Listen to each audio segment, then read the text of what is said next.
Cela étant dit, on va repasser le micro à Pierre Blériot, cette fois-ci, pour la dénonciation de ce matin. Parfait, ici, la dénonciation de ce matin porte sur les parents et les soins qu'ils accordent à leurs petits-enfants lorsque ceux-ci doivent aller à l'école le matin. J'ai constaté, pour le déplorer, que certains parents laissent les enfants se laver eux-mêmes, les tout petits. Et vous savez ce que c'est que le bain d'un tout petit. Ils les laissent s'habiller eux-mêmes. Ils ne repassent pas leurs vêtements. D'autres enfants font donc les malins et ne se lavent même pas. S'habillent comme ça. Et vous avez le matin dans les maternelles et les petites classes des salles qui n'ont pas bonne odeur. Parce qu'il y en a qui ont fait le petit pipi, qui ne se sont pas lavés. Je ne sais pas si ça demande aussi d'être riche que de prendre soin de ses enfants le matin. Autant que vous en avez, vous devez pouvoir vous en occuper chaque matin.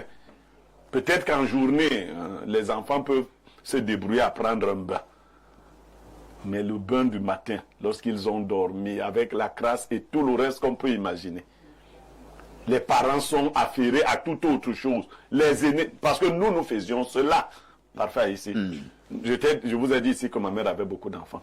Les plus grands, qui étaient déjà à un certain âge, lavaient les plus petits. On l'aidait à faire toute cette tâche. Et pendant qu'elle nous apprêtait ce que nous pouvions prendre comme petit déjeuner, nous nous occupions de nos plus jeunes frères. Mais on ne laisse pas les tout petits enfants de 3 ans, de 4 ans, de 5 ans, se laver. Est-ce qu'ils savent même ce que c'est que se laver? Quand celui-là essaie, même il envoie la main comme ça ne touche nulle part. Et ils arrivent et ça dérange vraiment. Les maîtresses ne sont pas faites pour laver nos enfants. Non. Si un enfant fait la grosse commission à l'école, la maîtresse peut la nettoyer pour les maternelles et les crèches. Mais nous devons prendre soin de nos enfants avant qu'ils quittent le domicile. Merci Pierre Blériot pour cette dénonciation. C'est une dénonciation sérieuse. C'est un constat quand même. De plus en plus à l'Indo qu'on a la nette impression que les parents sont un peu paresseux. Et lorsque nous parlons des parents ici, nous nous adressons beaucoup plus aux mamans. Parce que je ne me rappelle pas le nombre de fois où notre papa nous avait lavé. Il a fait de temps en temps, mais c'est beaucoup plus la maman. C'est la maman qui nettoie, qui lave les enfants, qui les habille, qui choisit la chaussure, la chaussette, le slip et que sais-je encore. Mais le matin, maman est sur WhatsApp et les enfants se battent comme ils peuvent. Votre réaction? Je dis, c'est en réalité un aspect d'une crise civilisationnelle que nous vivons. On a cru à un moment donné que dans le cadre de ce qu'ils veulent bien appeler l'émancipation de la femme, il fallait à tout prix autonomiser les femmes financièrement en leur permettant d'avoir une carrière. Les gens ne s'imaginent pas, c'est vrai, parce que les conditions sont difficiles et on se dit, s'il y a un deuxième salaire, etc., est-ce que ce ne sera pas d'une grande aide dans le foyer et tout, forcément. Et puis il y a les velléités propres aux femmes, leurs ambitions, leurs projections, leur façon de se voir dans la vie, etc., leur épanouissement. Donc on s'est dit, les gens ont le droit de faire carrière et tout, mais il y a des répercussions. Tout à fait. Il y a des répercussions, et ceux qui ont conçu cette ingénierie en arrière-plan, ils ont 2 possibilités maintenant. Ils n'imposent plus qu'une seule personne, ils imposent 2 personnes dans le foyer. Donc il y a aussi ça. Donc ajouter à cela ce que tu viens de signaler, c'est-à-dire que cette espèce d'addiction 2.0, les gens passent le temps maintenant à faire du potin, ils sont là sur les smartphones, etc. Ils sont toujours en ligne, au point où ils se désengagent de ce qui devrait être leur responsabilité conjugale ou au foyer auprès des enfants. On se réveille, et puis nous on a connu une époque quand même où 5 heures tout le monde devait être debout, tout à fait. etc. C'est la mère, c'est le père qui met de l'ordre, etc. Après la prière, tôt le matin, etc. Là maintenant, je suis plus sûr que ça va toujours comme ça, dans le plus clair des foyers et tout. On se retrouve donc là, on perd du temps sur des choses totalement inutile, et puis on a la pression du travail, il faut arriver à l'heure, et les moyens de transport eux-mêmes, c'est pas toujours ça, parce que le matin, je sais pas si vous avez remarqué, certains matins pour avoir un moyen de transport commun, c'est pas évident. C'est hyper compliqué, quelle que soit la proposition que vous faites, si vous n'êtes pas sorti assez tôt, ça ne passe pas. Vous allez arriver forcément en retard. Donc il y a ça, et puis finalement les parents délaissent un tout petit peu les enfants à leur sort, ou alors font mal ce qu'ils ont à faire, et puis c'est pas à cet âge-là qu'on doit se prendre en charge pour ce qui est du bain. Lorsque vous arrivez quand même dans une maison, vous trouvez un enfant, bien une enfant de 3 ans qui se lave seul. Il se lave vraiment? Non, ça c'est pas possible. Et puis on veut compenser cela avec le recrutement de domestiques. Mais la domestique, elle aussi a une vie. Hein. Tout à fait. Les amis, elle a une vie. Elle va arriver chez vous à quelle heure pour faire ça, dans les temps, etc., etc. Pour les salaires de misère. Est-ce que la domestique peut même... les 30 000, etc. Est-ce que la domestique peut même mieux traiter tes enfants que toi-même? Ben, on a encore des actualités récentes. Voilà. On a vu comment c'est arrivé même carrément au drame. Parfois des images insoutenables. Alors, que faut-il faire pour que les mamans comprennent que, vraiment, le matin, elles doivent s'occuper de leurs enfants, surtout les tout petits, les enfants de 3 ans, 4 ans, 5 ans, et même jusqu'à 6 ans, 7 ans, on doit encore les laver. Oui, oui. Donc, du coup, les mamans, déjà, il faut dire aux mamans, hein, nous, on ne va pas rentrer dans ce qui se fait ailleurs. Ici, on les appelle les ministres de l'Intérieur. Elles doivent être des lève-tôt.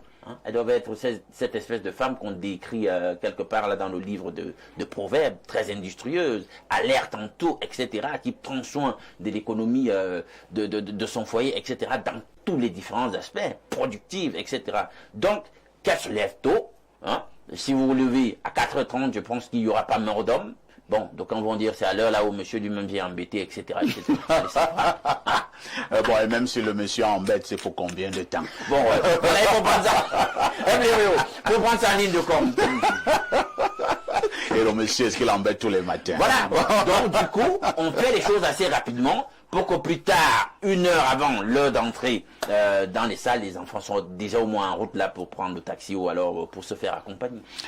Pierre Bleriot-Niemek, nous posons un vrai problème de société ce matin. Ces parents qui abandonnent leurs enfants le matin pour se préparer à aller à l'école. À notre époque, les mamans veillaient, la maman veillait surtout. Elle vérifiait même. Parfois, elle avait même ton emploi de temps. Est-ce que tu as pris le livre de ceci? Est-ce que tu as pris le cahier de cela? Elle vérifie ton sac, elle met le petit déjeuner, elle met ci, elle met ça. Nos femmes, ou alors certaines de nos femmes, en ce moment, dans nos foyers, Pierre Bleriot, elles nous servent même à quoi? Bon, parfait. C'est vrai, tu as pris un seul pan. Je vais d'abord féliciter Alain Do, qui, de manière ramassée, a abordé beaucoup d'aspects. Je veux lui souhaiter d'être un bon mari, un bon papa. Il en a déjà le potentiel, il faudra qu'il aille dans l'application. Pourquoi je le dis en parlant de lui? On passe toute notre vie aujourd'hui à aller à l'école, à faire des petites choses, ensuite à chercher le boulot. Le mariage et la construction de la famille sont relégués au calendrier grec. Pourtant, c'est la finalité de toute vie. Et on n'apprend plus aux gens à bâtir les familles. Tout à fait. Les gens sont plus préoccupés d'avoir des diplômes, de trouver un emploi, et ils n'ont à aucun moment appris ce que c'est qu'être parent, être un époux ou être une épouse. Et après, le mariage devient comme une convention, une chose parmi tant d'autres qu'il faut faire pour montrer qu'on a réussi. D'ailleurs, beaucoup de parents qui ont envoyé leurs enfants faire de bonnes études trouvent qu'à la fin, bon, maintenant le mariage est une parure que les filles peuvent porter pour se vanter. Je me suis marié. Non. La cerise sur le gâteau, quoi. C'est une cerise sur le gâteau, non. Le mariage est le projet le plus important d'une vie, il faut le dire aux parents. Il faut éduquer les petits garçons et les petites filles aux tâches de la maison, parce que nous sommes des sociétés pauvres. Si votre fille ne peut pas se lever tôt pour s'occuper de ses petits frères quand elle est à la maison, ce n'est pas une fois mariée qu'elle aura cette énergie-là. On nous éduquait à travailler, parce que le corps, on le dresse d'une certaine façon. Si votre corps s'habitue au lit, vous ne ferez rien d'extraordinaire une fois devenu parent. L'excuse de on travaille tous les deux n'a pas sa place. Contrairement à ce que tu as voulu dire parfait, moi j'encourage d'abord les familles aux revenus modestes. Dans les familles aux revenus modestes, l'homme n'a pas à se prendre pour homme Superman. Non. Quand tu es pauvre, tu travailles physiquement. Tu contribues. C'est le riche qui fait travailler son argent. Le pauvre ne dort pas. Tu te réveilles avec ta femme, vous commencez. Elle fait ceci, tu fais cela. Elle lave tel. Toi, tu apprends le petit déjeuner. Tu participes parce que c'est ça le prix de la pauvreté. On peut aimer le pauvre. Mais il faut que le pauvre aide à l'aimer. Tu ne peux pas être pauvre et tu dors. Il faut que tu aides la femme qui t'aime à t'aimer. Parce que c'est un fardeau que d'aimer un pauvre. Ah bon? Oui. Oh là là. Je te le dis. Oh, alias Castou. Je te dis que c'est un fardeau que d'aimer un pauvre. Comment ça? Donc pour alléger la charge de la femme qui t'aime, tu te mets au travail. Je l'ai fait. Avec mes premiers enfants, j'étais pauvre. D'ailleurs, pour demander même à faire l'amour avec ma femme, il fallait que je l'aide à faire les travaux de la journée. Parce que si elle les faisait seule, le soir elle était fatiguée. Et elle pouvait m'aider. Même quand elle acceptait, c'était comme prendre seulement. Donc, moi qui aimais trop la chose, je participais. Ma mère venait dire non, un homme qui travaille. Je disais à ma mère qu'un pauvre travaille. Non, mais même dans la psychologie de couple, on prescrit ça. Non, un la pauvre de la femme travail. est complexe. Elle ne commence pas dans le lit, elle Voilà. commence hors du lit. Donc, Voilà. maintenant, quand vous n'avez pas cette psychologie, vous abandonnez les charges domestiques aux seules femmes, vous les épuisez, et beaucoup sont paresseuses, parce que quand elles grandissaient, elles n'ont pas été soumises à toutes ces épreuves. Il faut que les parents réapprennent que c'est un investissement très important, pour lequel vous n'êtes même pas sûr d'avoir un retour sur investissement, mais vous êtes obligé de le faire, que de s'occuper des enfants. On se lève avec un Vous parliez des cahiers et autres. Tout à fait. Les parents qui n'ont pas fait d'études doivent trouver des techniques pour que leurs enfants soient encadrés, pour qu'ils soient accompagnés, qu'ils ne s'y prennent pas par eux-mêmes. Parce que moi j'ai vu un parent qui voulait enseigner l'anglais à son enfant. Mais on dit much, thank you very much, il dit thank you very much. Donc l'enfant là va garder que c'est match. Non. Il faut vous faire accompagner. Donc il faut prendre soin de sa famille. C'est un travail qui dépasse le travail du monde là où vous allez. Et davantage maintenant pour les familles aisées.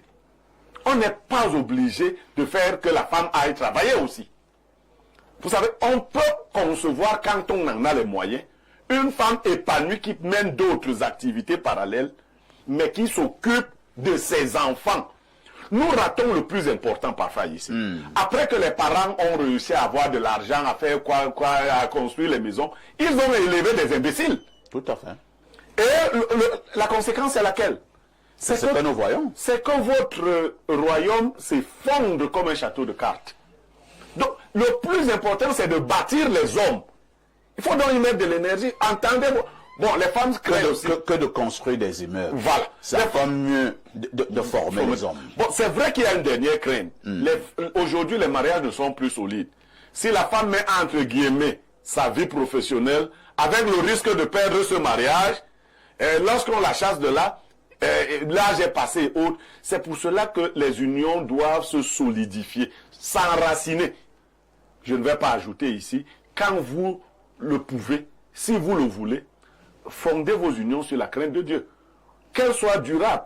Faites ce que vous... Un homme ou une femme qui n'ont pas réussi à éduquer, si vous n'avez pas éduqué vos enfants, vous ne les avez pas formés, vous avez raté votre vie, même si vous avez les immeubles partout. Merci Pierre Blériot. Propos extrêmement pertinents.